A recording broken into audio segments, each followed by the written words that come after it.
Hey guys, I feel like I'm always vlogging in the car, but I'm always on the go, so I'll be showing more than I'm telling.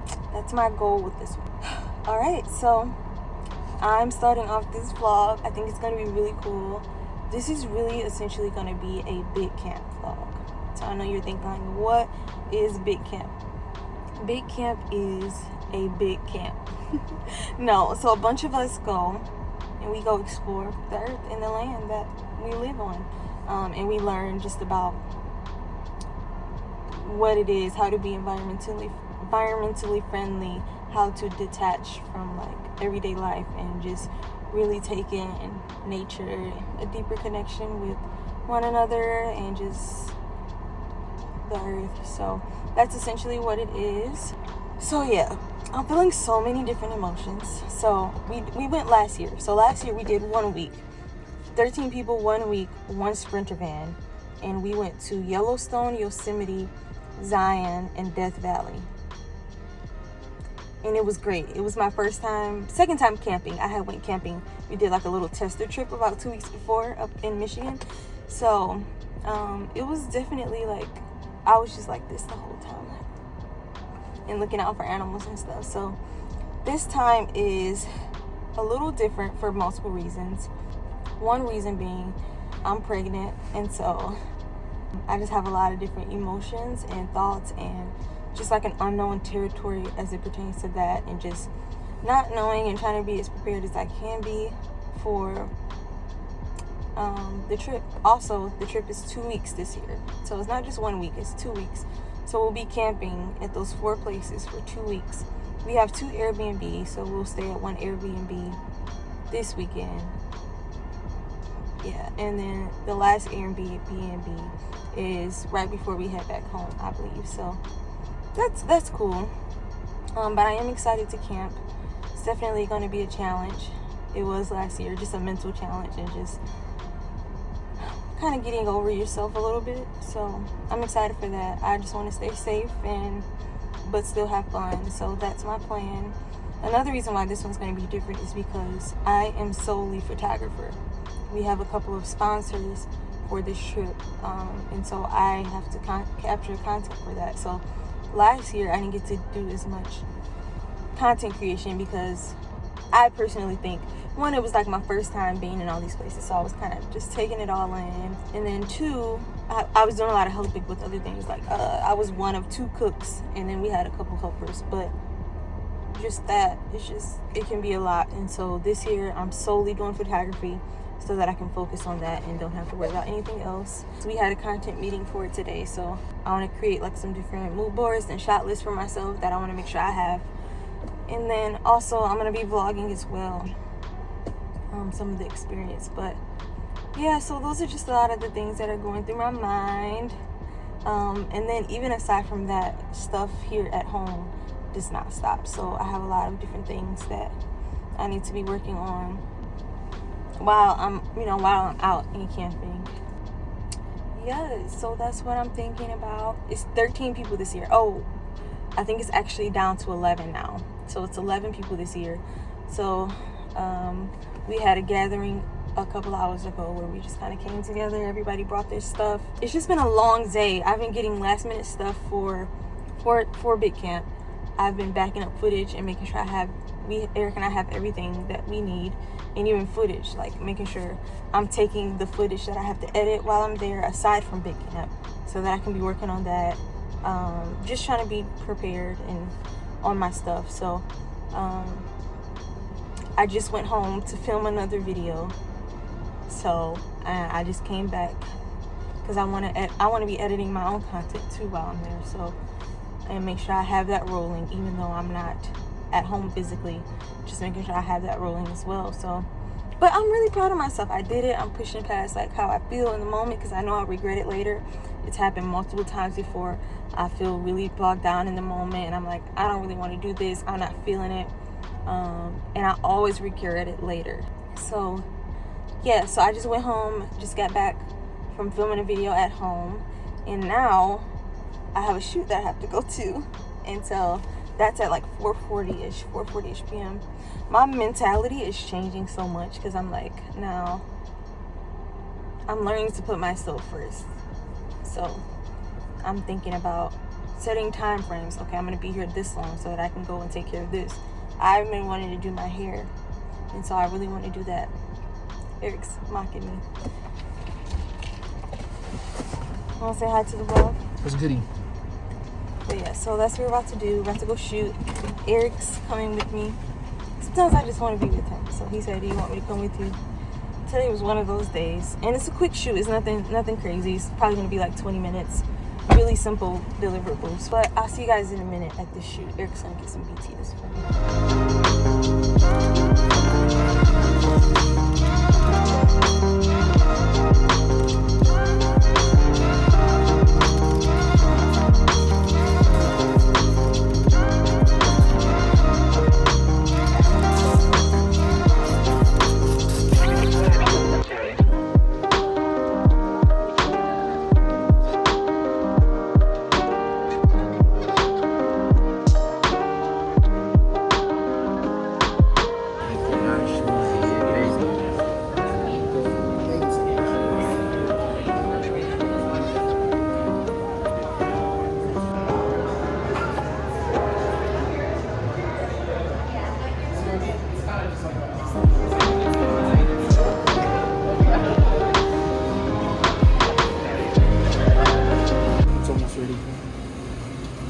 Back when I was younger, this is look.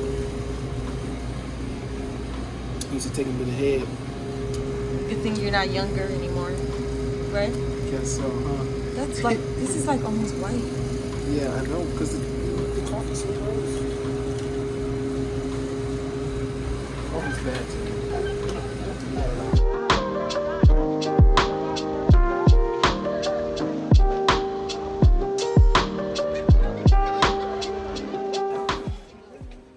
We made it. This is our tent. Nice and cozy. It's such a good spot.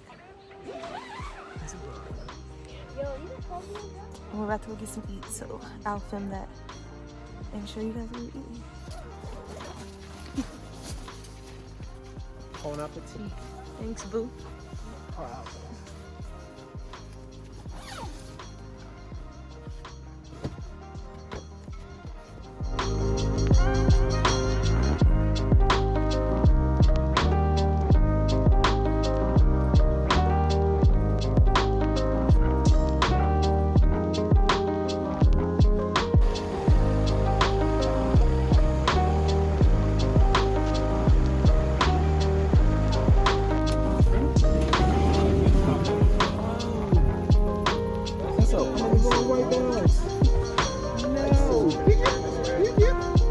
Appa, yip, yip. Yip, yip. It's a bicycle? Appa. Yip, yip. That's a big one.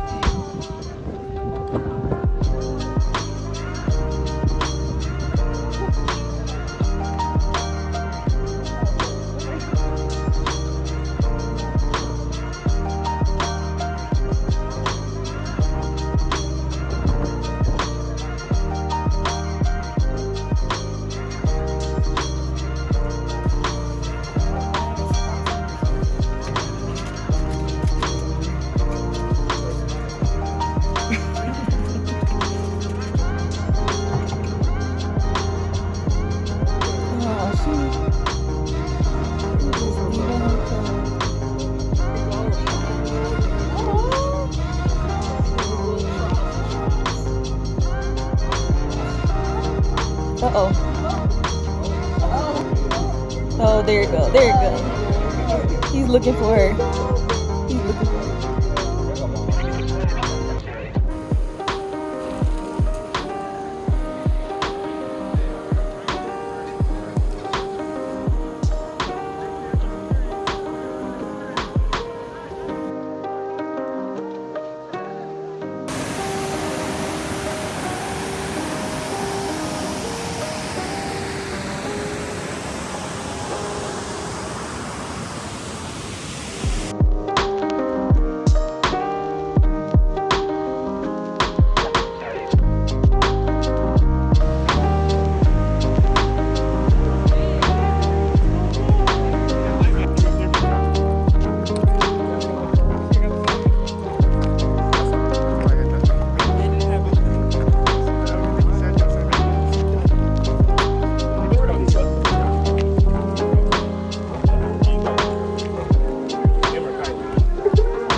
2, 3, big game!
I think he got his phone in his pocket.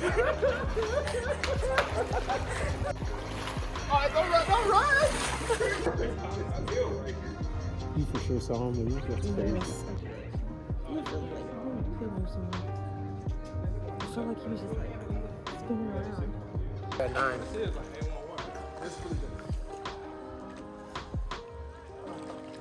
What if I couldn't swim? Holy moly, guys. Thank you so much for even watching this video this far. We made it through 14 days. We are currently at our Airbnb, wrapping up the trip. Everybody's getting ready, packing up, getting ready to check out. I think the guys are playing basketball. And so we're headed back home. It was amazing 14 days. We had a great time and I wouldn't change it for the world. I just wanted to stop by and just discuss a few things or mention a few things that were in some of the clips that you saw. As I mentioned in the beginning of the video, I wanted to show more than I told, and so in doing that there's a lot of things that probably were missing or that you guys may want to know more information about. So I was like, why not take the time to do that? So I'm gonna do that. So this was not my first time camping, as I mentioned, but it was the longest time camping, and so things that we had to be mindful of was space. So we took a Sprinter van.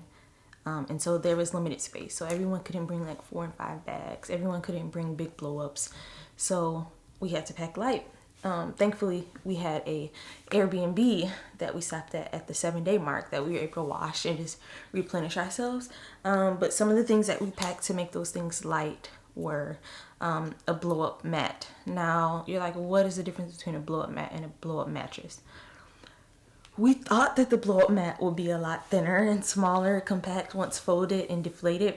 No, I'm sure you can find some out there, but however, it still was a great purchase. So the mat is just a little bit, it's like half the size of a mattress, depending on what mattress you get, like in width.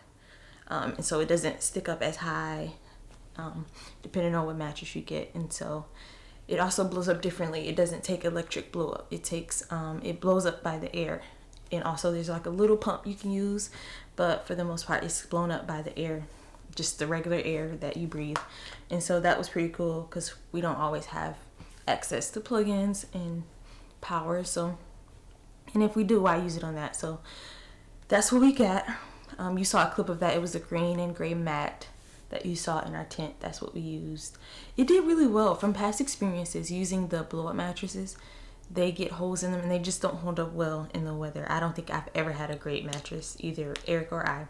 And so I was grateful that we did purchase this. It did have a hole in it, but that was easily fixed and we didn't really have to blow up, or it was just very low maintenance the whole time. It was good. Like I managed. There were times where I was like, all right, I don't know if I can do this any longer, but it worked out. It was good. I was a trooper. I personally feel like I'm gonna pat myself on the back. Some of the difficult things I experienced that, I mean, I thought about before the trip, but I didn't. I thought about it, but it was just like, I didn't think it would be a big deal. One of them was snacking at night. Oh my gosh. Sometimes it would be like 12 hours before I ate again, because if you guys saw in the Yosemite section of the videos, there are bears, there are animals that are hungry and they're gonna get what they want. And so it's super important that you don't sleep with food, any food in your tent, any crumbs, or don't even eat in your tent. I eat in my tent sometimes. I'm just very careful, but it's important that you don't leave any food in your tent. They have specific bear, you can either leave it in your car if you have a car and you feel safe with that car, that it won't get intruded by a bear. But they also have the bear safe, so where you could put your food. So that's typically what we did, and it stayed in there until from sundown to sun up. And so food wasn't really an option to eat for a certain period of time. That was kind of difficult. As you can see in that clip that I showed, that was our camp neighbors. They left food out, and the bear came while she was there. You know, he or she didn't try to attack her, but they got the food that they saw. I mean, the bear was within feet of her even while she was out there. We were outside too as well. We were just across playing games, and so they're gonna get what they want. They're gonna get what they want. So whether you're out there or not, and so sometimes they may be in your tent if you have food. So that was important for me to not, or anyone to not have food in their tent or even around in our vicinity. So we made sure we locked all that up. So therefore I couldn't really eat like I wanted to. Same with other places, because some places have coyotes or not wolves, but coyotes or mountain lions or raccoons, whatever, anything that could get in your tent. We tried to take all measures to prevent that from happening. So that kind of sucked. Also, another thing that sucked was peeing at night. Now, you probably would say I'm a scaredy cat, but I don't want to be out there with the animals. They're roaming around. I want to be in my tent. I want to be safe. So I would stop drinking water or anything after a certain point just to make sure I didn't pee. There would be times where it was just unbearable, and Eric would just come outside the tent with me and we were fine. Like, there was nothing we saw. But just the thought of it is just like, I'd rather not. So I kind of tried to minimize the drinking after a certain time so that I wasn't up peeing every 2 hours. Also, another thing that was really difficult was not being able to do certain things. If you guys look at the Zion part, or if you guys look at the whole video in general, you see that I didn't do any hikes or anything. Specifically in Zion, there weren't a lot of clips of Zion because I kind of stayed outside of Zion. The team wanted to do one of the most difficult hikes in Zion National Park. If you follow Eric on Instagram, you can see that he actually did it, but they wanted to do that and I can't do that. And so, and even being out in those heat conditions, I decided, and I knew that it was best for me to kind of stay back. So I just stayed back with a few other girls and we kind of just ate and chilled, talked, and did some work. So that's what we did. But that was difficult, not just on my body, but even content purposes. I wanted you guys to see some of the things that I experienced, or just see more about the national parks, in case you want to go visit. But of course, that wasn't able to be a thing. So even in Yellowstone, I was feeling kind of weird. So I decided to stay back. And also, there were people that hadn't been, and so they just went and saw what we saw last year. So I was like, okay, cool, I'll just stay back. Just really listening to my body allowed me to make better informed decisions and better prepare myself and to really do what I want. And I was grateful for everyone. They were super accommodating. Eric was always by my side if needed and if I wanted him to be. So grateful for that. But for the most part, that was pretty much my big camp experience. I hope you enjoyed the video. I hope that you go and visit one of these places someday, and that you go camping. I mean, even in Michigan or wherever you are, there's always a spot to camp. So yeah, let me know if you have any questions, comments, or you just want to chat. I'd love to talk to you down in the comment section. Also, don't forget to like, share, and subscribe this video. Thanks for watching. I'll see you in the next one.